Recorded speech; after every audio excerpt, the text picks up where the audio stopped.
right now, we're just going to drain. This is the engine coolant out of the radiator. So we're going to drain it out. And then what I'll do is I'll drain the supercharger side. This is just to minimize the mess. You know, we don't want to spill coolant on the floor and have any more to clean up than we have to. So we'll just drain this and then we'll get to taking the supercharger off.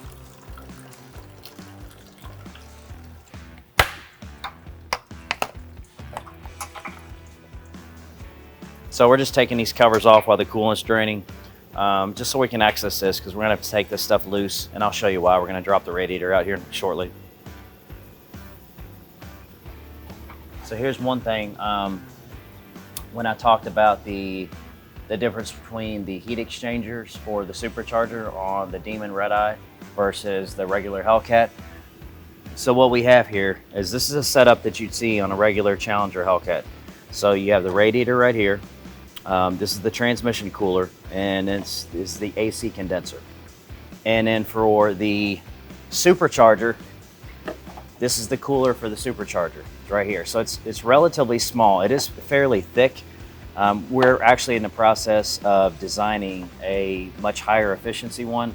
I actually have a Hellcat core with some 3D printed tanks that we're going to be test fitting on one. Actually, we might do it on this one just to see if it fits. And then over on the other side, you have the engine oil cooler. Okay, so on a Red Eye and Demon, what they did is over here, they use this space to utilize the chiller mechanism where it uses the AC system to cool the supercharger. And up here, the first piece that you see is an entire heat exchanger for the supercharger. So it's drastically larger on the Red Eye and the Demon. And then what they did is they took a one unit and they integrated the AC condenser and the transmission cooler into one unit and subdivided it internally. So I've never seen a car with a setup like that personally. I don't know if it's the first one I've ever seen, but pretty interesting technology. So this is why the Demon and the Red Eye have a much higher efficiency ratio for cooling the supercharger. We're almost done designing an upgraded heat exchanger system for the Hellcat, which will go here, and also for the Demon and the Red Eye that will replace the stock units, as well as the supercharger cooling bricks inside the supercharger. So I'm going to show you all that and how that works when I take the supercharger apart. We're just taking this shielding off to gain access to the bolts to get the radiator and everything out. All this stuff is in place for a reason. This does a really good job of taking the air that's coming in the grill and funneling it into the coolers, okay? If you didn't have these and you would have all this area for the air to go past, and it wouldn't force feed it through the cooler. So these are actually really important. You wanna make sure that, number one, you don't damage these. If you do, they need to be replaced. And also that they go back on, you know, stuff doesn't get left off. This is all done with a specific engineering purpose in mind. Just like this cooler right here, even though this is small, the engineers have designed this funnel system right here, and this fits incredibly tight up against the core, so it forces air through the core. So all this stuff is extremely important. It might just look like plastic, but it's all there for a very important reason.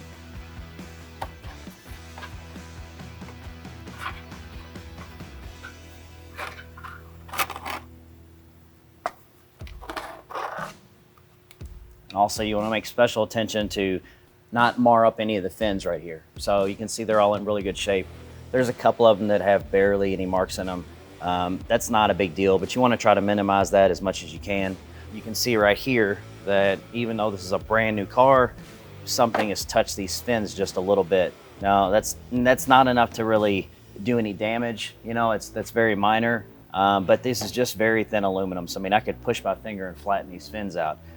If you do that, then obviously air can't pass through the fins, and you keep, you know, reducing the efficiency of the cooler. The radiator is drained as much as it's going to drain. So I took the radiator cap off to, you know, let it drain faster. So on the supercharger side, what we do is the aluminum lines that tie into this hose right here. So here's your engine oil cooler, and this goes up to the oil filter housing. Oil filter is roughly right around in here. This is the line that comes down from that reservoir for the supercharger, and it comes in through this aluminum pipe and up into this cooler. We have to take this line loose to be able to take this support out to drop the radiator out the bottom of the car. the easiest thing, since we already have to take this junction loose, is just to disconnect this and then carefully try to drain it in this bucket with as minimal mess as possible. What we're gonna eventually do is kind of take this loose and hang it down. And I've got some caps to put over this to prevent it from leaking while we're working on the car.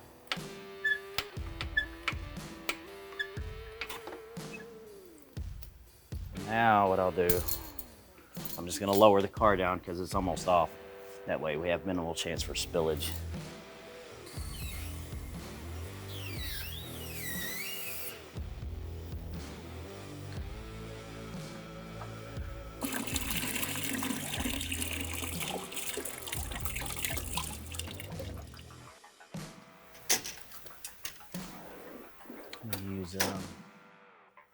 So what we're gonna do, the first thing is we're going to pin this back up here. And now that we have the supercharger system drained, we're gonna pull the supercharger off because that needs to be sent out to Brett at Joker's to be modified. And then while that's being done, we can build the rest of the car.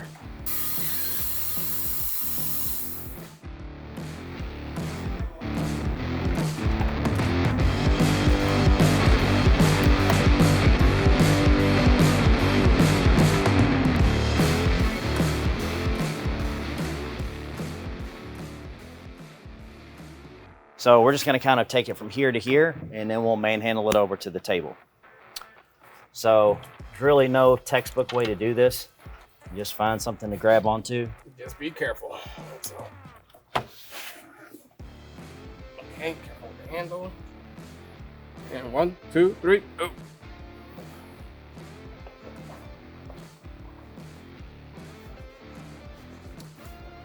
And I usually run them all the way up, all the way to the bolts for the supercharger, just so nothing can fall down in the threads.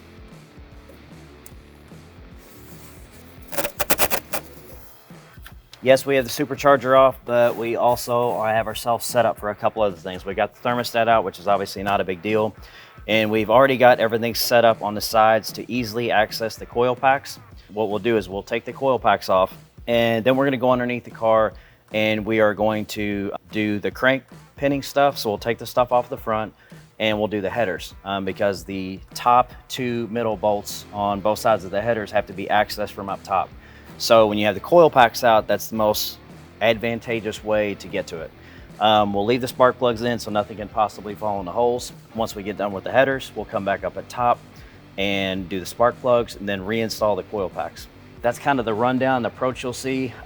Before we do any of that though, the next thing that we got to do is we got to disassemble that supercharger and get it to Brent so he can get to work on it.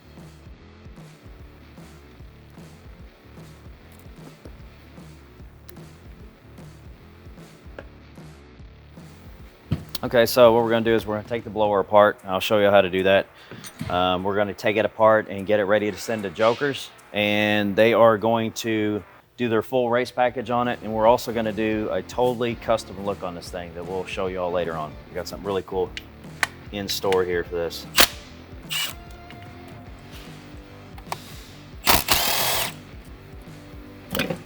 There we go. So basically what I was prying against is this bypass valve, and it's in this rubber seal.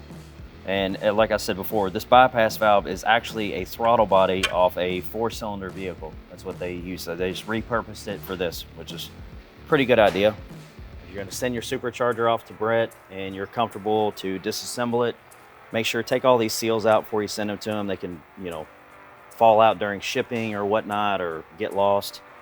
Then again, you gotta buy the whole seal kit. Okay, so we're gonna finish disassembling this, taking the cooling bricks out. Then I'm gonna head over to the car. Guys are gonna get this stuff boxed up, ready to go to Joker's. And then we're gonna tack the front pulley, the headers, all that kind of stuff.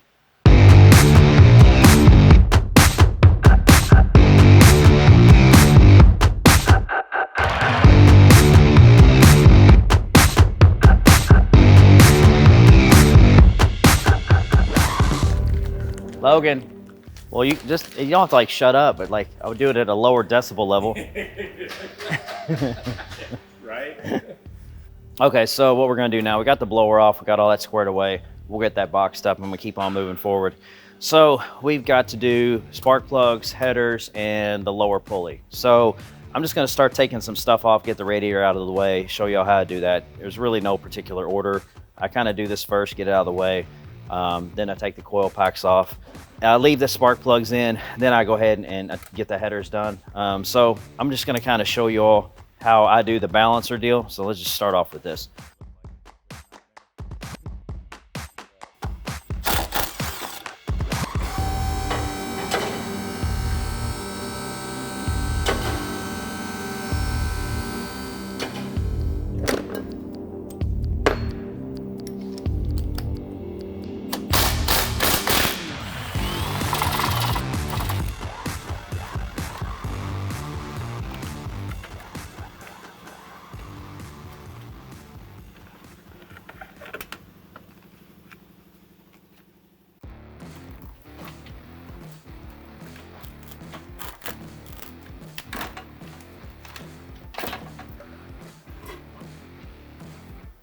Okay, so I'm obviously a neat freak, you can tell by the shop, so I try to minimize the mess any way I can.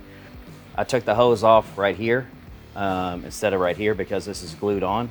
I can somewhat control the mess.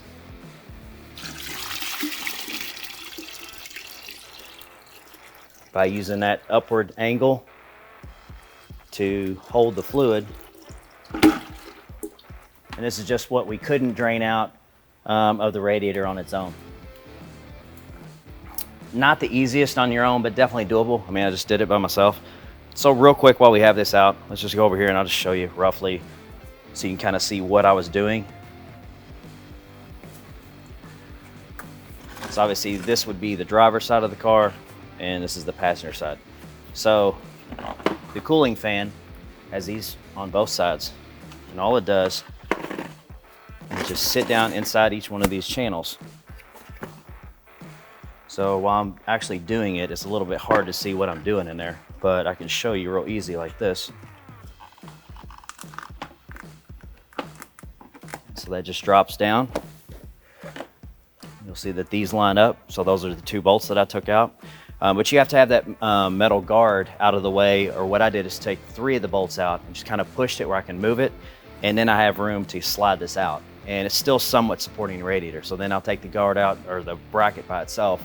And then I have this lower hose on here, which is still holding the radiator. So once I get that, I know I have room to get it out. So I take this loose. This will hold the coolant in here. And then you see me, I kind of get it out very carefully and then dump the extra coolant. And that's it. Oh, no.